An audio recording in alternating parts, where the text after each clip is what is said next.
I'm Nicholas Thompson. You're listening to The Most Interesting Thing in AI, a podcast produced by Atlantic Rethink, the Atlantic's creative marketing studio, in collaboration with PwC, a leader in helping organizations use AI.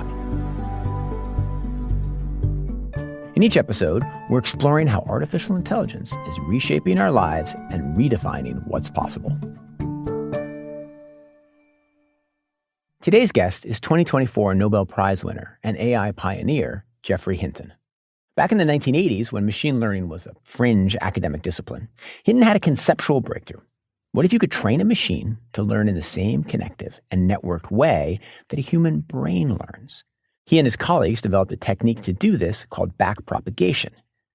Later, Hinton developed a probabilistic reasoning model called a Boltzmann machine that allowed AI to find deep and often hidden patterns in sets of data. Many of the bright graduate students that Hinton attracted to his lab have gone on to be key figures in the AI industry, and Hinton himself went to work at Google, but he retired last year partly in a wish to talk about the dangers of AI in a free and unconstrained way. What's apparent in any conversation with Hinton is how he's grappling with both the promise and the dangers of the technology that he helped usher into the world. Our conversation was no exception. We go deep into the idea of AI consciousness and specifically how the act of dreaming is connected to neural networks in all sorts of unexpected ways. Let's get started. Hello, Geoff. How are you? It's great to have you here. Congratulations on your recent Nobel Prize. Thanks for inviting me. All right, what I want to do today is I want to talk to you mostly about AI and consciousness, and then I also want to get into dreams and what we've learned about dreams as we've learned more about AI. Sound good? Sounds good to me. First, explain, as you and others were building artificial neural networks, what inspiration you took from the human brain and what things that the human brain can do that you weren't able to build into those machines at the beginning. So the main inspiration, which also inspired people like von Neumann and Turing, was that you have a bunch of relatively simple processes that are connected together. So it's a large number of simple processes, and that they learn by changing the strengths of the connections. That's true of the human brain, and it's also true of the artificial neural networks. And so you must have a very flexible learning algorithm that can take neural networks and learn more or less anything if it's got the right data. What is it that our brain does that you weren't able to replicate in the neural networks you constructed? I believe we probably haven't got the right learning algorithm.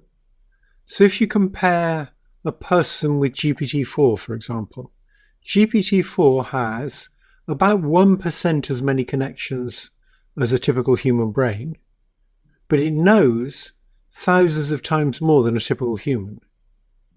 So it's far, far more efficient at getting knowledge into the connections. We have very big brains. We've got about 100 trillion connections instead of the trillion in GPT-4, but we don't live very long. We only live for about 2 billion seconds. So we're very limited by the amount of experience we get, not nearly so limited by the number of connections we have. And therefore, you'd expect to have a learning algorithm that's optimized for getting as much information as you can out of limited experience, rather than optimized for storing as much as you can in a limited number of connections. So if GPT-4 or 5 or 6 had a learning algorithm that was as efficient as the human learning algorithm, what would be different in the machines? It would learn with much less experience. At present, it gets a huge amount of experience because you have many copies of the same model that can share their experience. So it is able to come close to human intelligence in some ways, massively exceed human intelligence in other ways, because even though it has fewer connections, it has far more data and can learn from other systems. It's got far more data. It can have multiple copies that all learn from each other. And it's got the backpropagation learning algorithm, which is pretty efficient. Based on what I've read and what I've heard from you, your view is very much that there's nothing that our minds can do that cannot be replicated by machines, whether it's machines that have been invented so far or machines that will be invented in the future. Is that correct? That is what I believe, yes. As a starting assumption, if your belief is that humans and machines are differently constructed, but can end up doing the same things, That means that as a starting point, you are rejecting the notion that there is anything incomprehensible that is inside of our minds. If there is, I mean, the famous line, the ghost in the machine, if there's a ghost in the machine, it's a ghost that can be created through algorithms. Yes. Almost everybody in our culture has a radically wrong view of what the mind is, because if you think there's something special about people that a machine could never have, it gives you a sort of last line of defense when you worry about superintelligent machines. And you think, well, they may be superintelligent, but we've got something they could never have. And that's just not true as far as I can see. But the emotions, the memory, the imagination, they can have those too. So imagine you were building a battle robot, and a lot of people are, a lot of defense departments are. If that battle robot meets a bigger battle robot, its correct reaction is to run away.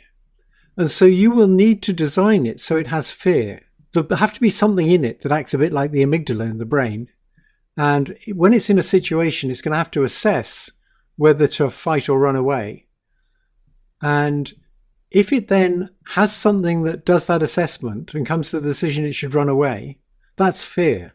So the emotion that I feel, I'm walking in the woods, I see a bear, suddenly I'm quite scared, I turn around, or maybe I hold still. That emotion, which I feel has been passed down for millennia through humans, that can be recreated entirely in machines. It depends what you mean by entirely. So with emotions, there's kind of two aspects to an emotion. There's a kind of cognitive aspect, and there's a physiological aspect. So when I get embarrassed, my face goes red. And when I see a bear, my breathing changes. Maybe we'll make machines like that in the future. But you could have a machine that doesn't have those physiological reactions, but still has the same cognitive reactions. It still thinks to itself, I better get the hell out of here. Right. I mean, and in fact, you could build a machine that is exactly like that. When it sees a larger battle robot or when it sees a bear, it turns red. And maybe, it starts to move in equivalent ways to the way we move when our respiration rate increases. You could do that if you wanted to. There might not be much point, but yes, you could do that. And one thing I know from running, which is my most intense hobby, is that pain is often a conversation between your brain and your body, where you feel pain in your quadriceps or your calves, not because there's anything physiologically happening, but just because your body is scared of homeostasis, right? So it's this very complicated, of losing homeostasis. So it's this very complicated conversation between your body and your mind. But even this complex conversation about this complex thing could be recreated, is your argument. Yes, I don't see why not. Let's go back to where we started, which is large language models are not exactly like humans. They have been fed different amounts of information. They have different learning algorithms. Is it possible that because of the trajectory they're on and the way they've been built, there may be emotions, sensations, feelings that are hypothetically things you could build into the models, but that we actually never will? I think that's quite conceivable, yes. We often say there are all these things that humans can do, like describe the taste of a bottle of wine or memory of your, whatever your mother cooked as a child. But actually, machines will be able to do that once machines are more capable and we have better sensors that are able to understand smell, taste, touch. Yeah, I believe so. And you don't think that any human sensory perception is out of range of machines? Probably not. I mean, there may be some very weird sensors we have that we don't know about that are somehow very hard to replicate. But I just believe everything is physical. It's material. We came from dust. We're going to go back to dust. And if you configure dust the right way, you can make people. So then the project of making machines that are fully like the human mind is both a question of getting the right sensory inputs, the right learning algorithms, and piecing it all together. Now, whether we should do that is one question. Whether we will do that is another question. But your argument is that we can do that. That philosophically it's feasible. There may be big technical problems in doing it. We may be too stupid or too clumsy to do it. But I don't believe there's a reasoning principle. There's not some kind of spooky stuff called consciousness that machines can't have. Now, do you want us to do this? I think we should be very careful because we don't know how we're going to keep control of things smarter than ourselves. When you assess the risk that more intelligent machines might want to take control, and then we'd be history, in assessing that risk, I think most people believe, yeah, but we've got something they haven't got. It used to be things like creativity or language. Now it's things like consciousness or subjective experience. And once you believe they could have that too, it gets much scarier. I want to talk more about the implications if we ever did end up with conscious machines. If we ever did have AI systems that most people agreed had some level of consciousness. What are the interesting implications of that? Well, if you believe that they have subjective experience and they're conscious, then you think twice about turning them off and you start asking questions about should they have rights. I've evolved in my thinking about this. So from where to where? Becoming more humanist, that is selfish. Suppose we made things more intelligent than ourselves that were conscious and we denied them political rights.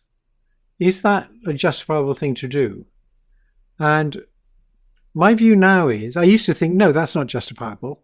That's being excessively humanist. But now I think, well, we are humans. What we care about is humans.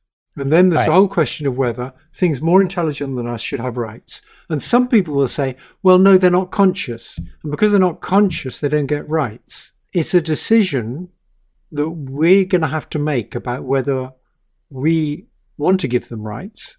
But even if we decide not to give them rights, they may not put up with that.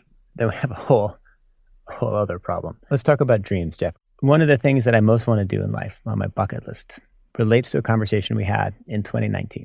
And I was interviewing you at Google, and we were talking about backpropagation and neural networks, and it was at I/O. And I asked you about dreams and whether there was anything whether you had a theory of why we dream. And you said you had 4 theories. And then you gave 2 of them, one of which involved Hopfield networks, which is particularly relevant to today since the gentleman you shared the Nobel Prize with.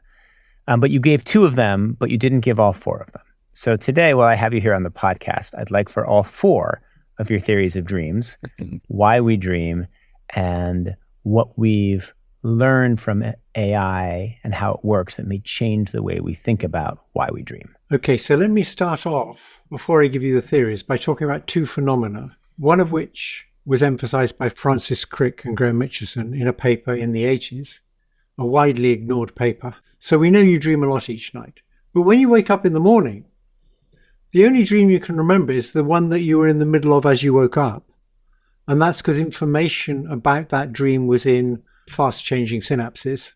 So the question is, why don't you remember any of your dreams? It has to be that the normal way memory works gets turned off in dreams. And Francis Crick's theory was it wasn't just turned off, it was reversed. And so the idea is that you have things you tend to believe. And during the day, what you should do is modify your connection strengths so you're more likely to believe the kinds of things that actually happen. That's what experience is. You get experience with things. The things that actually happen then seem plausible to you. Now, as a result of that, what will happen is some other things may start seeming plausible to you that don't actually happen. And Crick's and Mitchison's theory of dreams is that what you're doing when you dream is you're just imagining things. You're just imagining what seems plausible to you, and you're unlearning those. And if you take this combination of learning based on data when you're awake and unlearning just on your fantasies, that, it turns out, gives you a nice algorithm. And it's very important to have the unlearning. If you don't have the unlearning, what happens is the whole system goes haywire.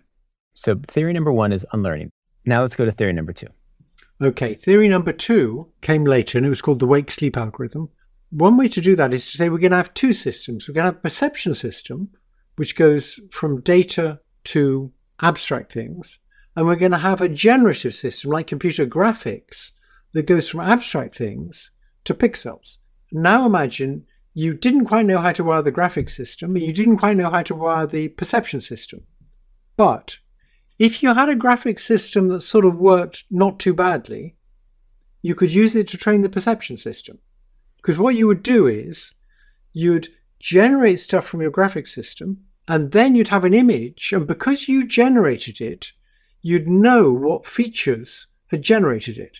And so now you could take the pixels you generated and train something to recover those features.